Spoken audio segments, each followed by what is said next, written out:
Alhamdulillah semakin banyak masyarakat Jakarta yang berkunjung menyampaikan aspirasi dan memberikan dukungannya. Itu membuat kita bahagialah.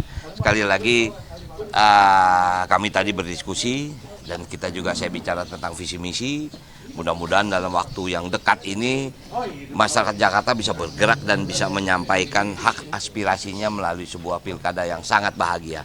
Jadi sekali lagi saya berterima kasih kepada seluruh komponen masyarakat Jakarta yang memang aktif memeriahkan pilkada yang insya Allah akan berlangsung pada bulan November ini. Intinya sebetulnya seperti itu. Tapi sejauh ini aspirasi apa yang banyak disampaikan?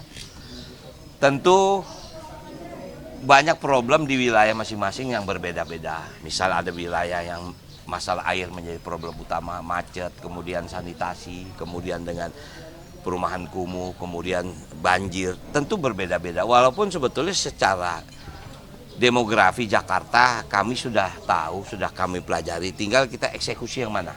Jadi sekali lagi, kebetulan teman-teman dari Jakarta mana? Timur. Jakarta Timur. Tentu Jakarta Timur itu problem berbeda dengan Jakarta Barat. Nah inilah artinya aspirasi, harapan, makanya saya bilang, saya baru bisa melaksanakan apa yang menjadi aspirasi kalau memang saya bisa memenangkan pilkada ini. Kalau tidak bagaimana saya bisa menyampaikan aspirasi menjadi sebuah karya yang terwujud. Jadi itulah gunanya adalah apa? Bergeraknya masyarakat, memberikan aspirasi dan mudah-mudahan aspirasi ini bisa terwujud, bukan hanya didengar. Itu aja sebetulnya.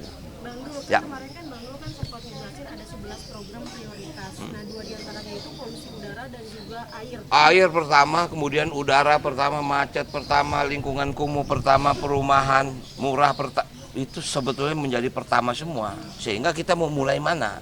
Tentu berbeda-beda wilayah. Utara, selatan, barat, timur, Kepulauan Seribu beda. Itu kita akan mapping. Tentu nggak bisa lari dari RPJMD yang memang PJ DKI menyiapkan. Artinya saya sekali lagi saya bilang APBD DKI sudah diketuk 2024-2025 dengan programnya ini. Kalaupun nanti Mas Pram dan saya menjadi gubernur dan wakil gubernur, kami harus melakukan itu dulu. Nah, konsep kita itu baru bisa kita masukkan di 2025. Misalnya apa? Jakarta Timur problemnya apa? Ini. Oke, ini kita kerjakan. Ini Barat apa? Ini. Itulah kira-kira sebuah desain, sebuah perencanaan pembangunan sebuah wilayah sebetulnya gitu. Bang, untuk normalisasi gimana Bang?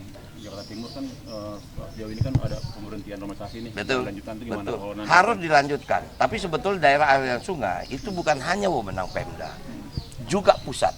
Ini terdengar kami, PUPR ini akan dibelah. Tidak menjadi perumahan, jadi perumahan sendiri, kemudian itu menjadi, itu baru yang kami dengar. Nah tapi daerah aliran sungai yang disebut DAS itu adalah pusat dan juga kabupaten, kota dan provinsi. Nggak bisa kita full. Perlu Jakarta ini. Dulu maaf, Bang Ahok turap kan bikin turap, tapi maaf mungkin waktu Bang Anies tidak dilanjutkan bikin biopori, itu juga nggak salah. Mungkin pada waktu itu momennya memang itu. Tapi sekarang ini bagaimana? Jakarta ini 13 sungai. Lewat loh. Jakarta pada dasarnya ini kota pantai, landai dia. Bahkan di utara itu sudah di bawah air laut. Nah, artinya apa? Apakah Giant Seawall itu perlu, tapi itu pusat bukannya kita. Kita hanya mengisi di atas Giant Seawall itu apa? Pasti harus ada pembangunan. Disitulah pemerintah kota berwenang untuk mengaturnya, gitu aja sebetulnya. Bang Dul, ini untuk mengembangkan program-program nanti jika terpilih, apakah Bang Dul akan mengikuti jejak Pak Ahok dengan memanfaatkan dana CSR atau seperti apa? CSR itu adalah undang-undang loh. Itu bukan kebijakan Ahok, tapi undang-undang CSR ada. Wajib hukumnya perusahaan itu mengeluarkan CSR-nya. Dibagi sosialisasi untuk kependidikan, lingkungan hidup, dan infrastruktur daerah. Itu wajib hukumnya. CSR itu wajib. Maaf loh, kalau Jakarta begitu banyak perusahaan tidak punya CSR itu menjadi aneh. Itu yang mesti dimaknai. Mereka harus menyalurkan karena itu undang-undang sekian persen dari keuntungan perusahaan harus untuk melakukan kegiatan sosial. Kita mengorganisirnya. Pasti Ahok prioritas apa? Oh, infrastruktur misal jalan-jalan kampung. Misalnya musola masjid, misalnya sekolah, banyak sekolah negeri juga kan dibantu oleh CSR. gitu loh. Itu adalah sebuah apa ya namanya, kerjasama antar wilayah ya itu. Jadi nggak menjadi aneh kalau CSR itu diberikan oleh pemerintah daerah. Oke? Untuk normalisasi gimana bang? Jakarta Timur kan sejauh ini kan ada pemberhentian normalisasi nih. Betul. Lanjutan itu gimana? Betul. Kalau nanti Harus dilanjutkan. Tapi sebetulnya daerah aliran sungai itu bukan hanya wewenang Pemda, juga pusat. Ini terdengar kami, PUPR ini akan dibelah.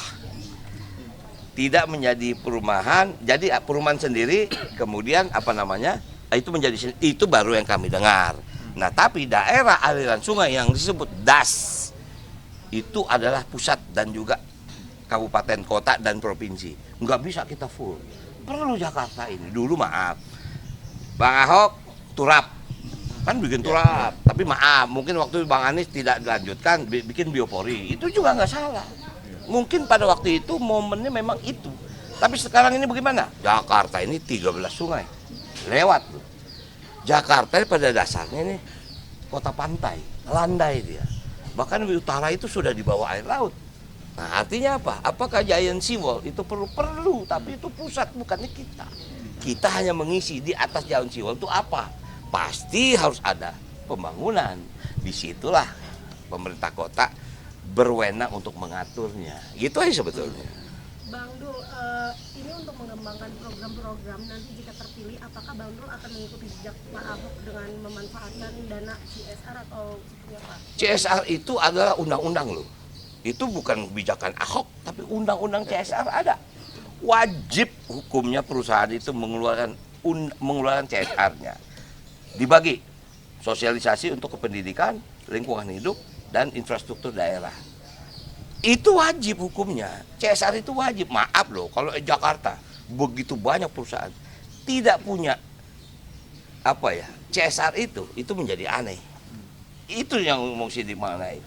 Mereka harus menyalurkan karena itu undang-undang sekian persen dari keuntungan perusahaan harus untuk melakukan kegiatan sosial. Kita mengorganisirnya. Pasti Ahok prioritas apa? Oh, infrastruktur, misal jalan-jalan kampung. Misalnya musola masjid, misalnya sekolah, banyak sekolah negeri juga kan dibantu oleh CSR, gitu loh. Itu adalah sebuah namanya, kerjasama antar wilayah ya itu. Jadi nggak menjadi aneh kalau CSR itu diberikan oleh pemerintah daerah. Oke?